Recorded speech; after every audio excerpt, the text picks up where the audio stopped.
Hi friends and students, MD University BA Economics and Politics സബ്ജക്റ്റായ ഹിസ്റ്ററിയുടെ online class സീരീസിലേക്ക് ഏവർക്കും സ്വാഗതം. നമ്മൾ ഇങ്ങനെയൊരു ക്ലാസ് സീരീസിലേക്ക് പോകാനുള്ള സാഹചര്യം എല്ലാവർക്കും ഞാൻ പറഞ്ഞിട്ടുണ്ടായിരുന്നു. ഓൺലൈൻ ക്ലാസ്സുകൾ എടുക്കുന്ന സമയങ്ങളിൽ പലർക്കും അറ്റൻഡ് ചെയ്യാൻ സാധിക്കുന്നില്ല, നെറ്റ്വർക്കിൻ്റെ പ്രോബ്ലംസ് ഉണ്ട്.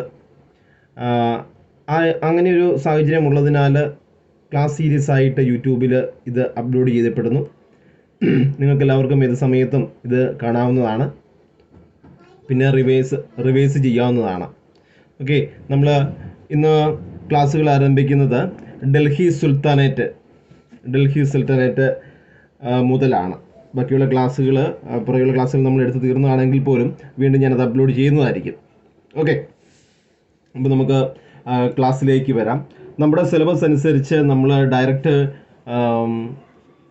ഡൽഹി സൽത്തനറ്റിലേക്ക് പോയാൽ മതി. പക്ഷേ എങ്കിൽ പോലും അതിൻ്റെ ഒരു ബാക്ക്ഗ്രൗണ്ട് എന്തുകൊണ്ട് ഈ ഇസ്ലാം ഇൻവേഷൻ അല്ലെങ്കിൽ മുസ്ലിം ഇൻവേഷൻ ഡൽഹി സുൽത്താനറ്റ് എങ്ങനെ വന്നു തുടങ്ങിയ കാര്യങ്ങൾ നമുക്ക് ചെറുതായിട്ടൊന്ന് ചർച്ച ചെയ്ത് പോകാം എന്ന് തോന്നുന്നു. നമ്മൾ മുഹമ്മദ് ഗസ്നി മുതലാണ് ഞാൻ ഇന്നിവിടെ ചർച്ച ചെയ്യുന്നത് അല്ലെങ്കിൽ നിങ്ങളുമായിട്ട് പങ്കുവയ്ക്കുന്നത്. മുഹമ്മദ് ഗസ്നി അദ്ദേഹം അധികാരത്തിൽ വന്നത് 1998 AD അല്ലെങ്കിൽ കോമൺ ഇറ. നമ്മൾ കോമൺ ഇറ എന്ന പദമാണല്ലോ, ഇപ്പോൾ CE എന്ന പദമാണല്ലോ കൂടുതലായിട്ടും ഉപയോഗിക്കുന്നത്. കാരണം ഒരു സെക്യുലർ കാഴ്ചപ്പാട് വളർത്തുന്നതിൻ്റെ ഭാഗമായിട്ട് CE എന്നാണ് നമ്മൾ കൂടുതലും പറയുന്നത്. 1999 കാലഘട്ടത്തിൽ മുഹമ്മദ് ഗസ്നി അധികാരത്തിൽ വന്നതിന് ശേഷമുള്ള കാര്യങ്ങൾ നമുക്കിന്നിവിടെ ചർച്ച ചെയ്യാം. ഓക്കെ, നമുക്ക് മുഹമ്മദ് ഓഫ് ഗസ്നി മുതൽ നമുക്ക് സ്റ്റാർട്ട് ചെയ്യാം. മുഹമ്മദ് ഗസ്നി, അദ്ദേഹത്തിൻ്റെ മുഴുവൻ പേര്, ഫുൾ നെയിം യമീൻ ദൗള അബ്ദുൽ ഖാസിം മുഹമ്മദ് ബിൻ സബുക്ട്ജിൻ എന്നായിരുന്നു അദ്ദേഹത്തിൻ്റെ മുഴുവൻ പേര്. അദ്ദേഹത്തിൻ്റെ his father was Sabuktigin. Muhammad Ghazni ascended the throne in 998 BC. His reign was from 998 BC to 1030.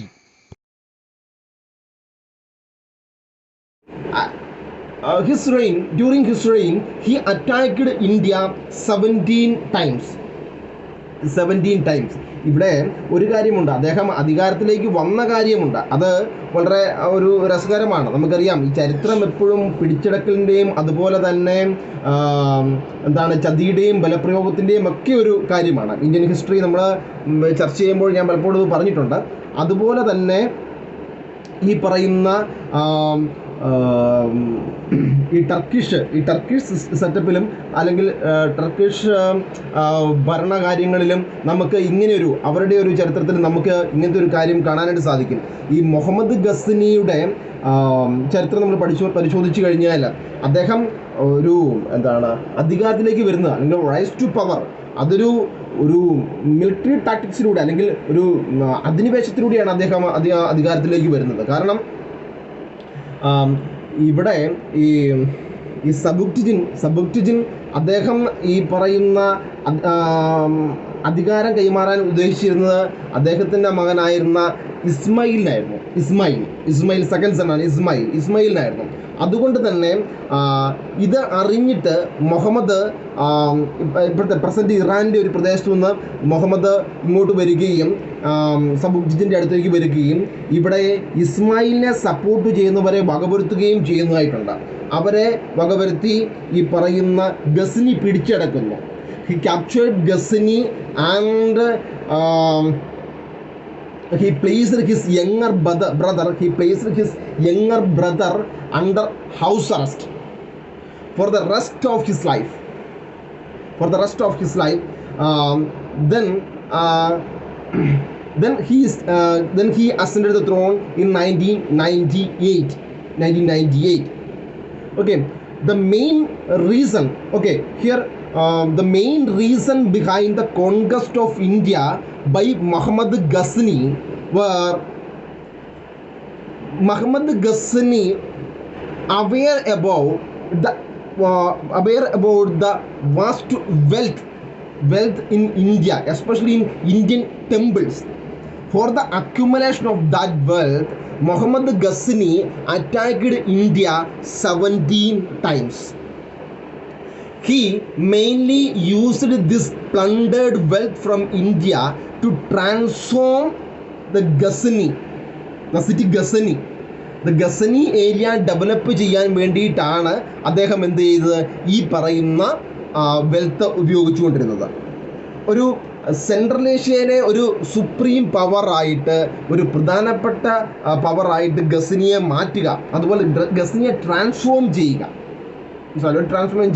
അതാണ് ഇവരുടെ അദ്ദേഹത്തിൻ്റെ ഈ പറയുന്ന മുഹമ്മദ് ഗസനിയുടെ ഉദ്ദേശം എന്ന് വെച്ച് കഴിഞ്ഞാൽ. ഓക്കെ, അപ്പം അതിനുവേണ്ടി തന്നെ ഇദ്ദേഹത്തിൻ്റെ എനിമികളെയെല്ലാം അദ്ദേഹം പരാജയപ്പെടുത്തി.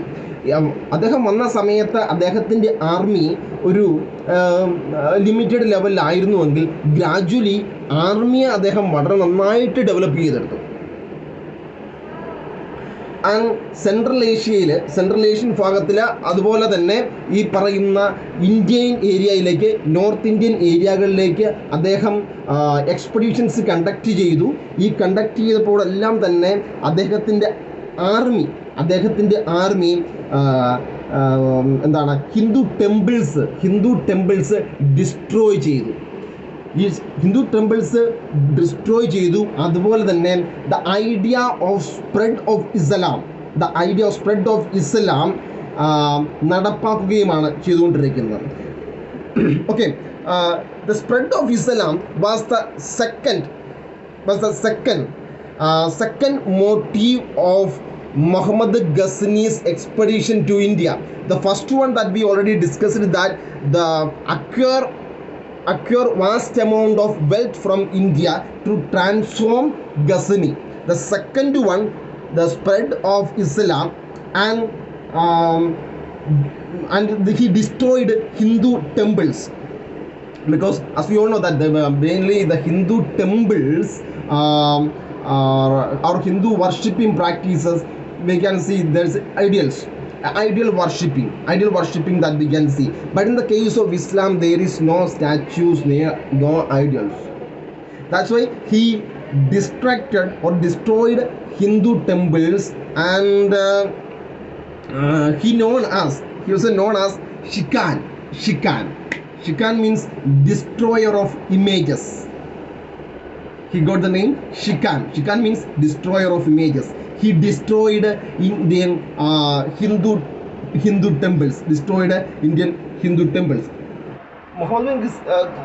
മുഹമ്മദ് ഗസ്നിയുടെ ഫസ്റ്റ് അറ്റാക്ക് എന്ന് വെച്ച് കഴിഞ്ഞാൽ അത് സെയ്സ്താനിലേക്കാണ്. SEISTAN. സെക്കൻഡ്, അത് ഫസ്റ്റ് അറ്റാക്ക് ഓൺ 1000-ലാണ്. ഓക്കെ, സെക്കൻഡ് ഓൺ 1001 ഗാന്ധാര ഏരിയയിലേക്ക് അദ്ദേഹം എക്സ്പെഡീഷൻ നടത്തുന്നു. അതൊരു പ്രധാനപ്പെട്ട ഒരു എക്സ്പെഡീഷൻ ആയിരുന്നു. He conducted that expedition to Gandhara area to defeat Jayapala. Hindu Shahi റൂളറാണ് ജയബാല. അറ്റ് പെഷവാർ ഏരിയയിൽ വെച്ചിട്ടാണ് ജയബാലിനെ അദ്ദേഹം തോൽപ്പിക്കുന്നത്. Then Muhammad Ghazni conducted another raid, the famous last raid to Ajmer, Kathiawar and Gujarat's famous Somnath temple, because of the enormous wealth stored in Somnath temple. The enormous wealth of Somnath temple was renowned, and that wealth attracted Muhammad Ghazni to Gujarat. That time Gujarat was ruled by Bhima I, and there is a struggle between Bhima I and Muhammad Ghazni. The Ghazni experienced a strong resistance from Bhima I, because Somnath temple, they are well aware about the attack of Muhammad Ghazni and his intentions to plunder. The main was to plunder the Somnath temple. That's why they struggled. They made a strong resistance against Muhammad Ghazni. Okay, finally Muhammad Ghazni won the battle, and he destroyed the linga, the main linga of Somnath temple, and plundered the wealth of Somnath temple. He also he also took away the parts of linga he destroyed to Ghazni. His major campaigns and his reigns details we can see from Al-Biruni, Ferdowsi, and from Utbi. These are the famous people patronized by Muhammad Ghazni during his reign. Okay, Muhammad ഗസ്നിയുടെ ഒരു കാലഘട്ടത്തെക്കുറിച്ച് പറയുകയാണെങ്കിൽ, ശരിക്കും പറഞ്ഞ് ഞാൻ തുടക്കത്തിലേ പറഞ്ഞു,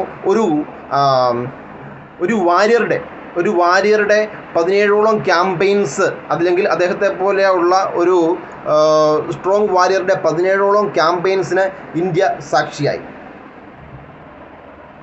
okay, അപ്പം ഇവിടെ നോട്ട് ചെയ്യേണ്ട ഒരു കാര്യമുണ്ട്.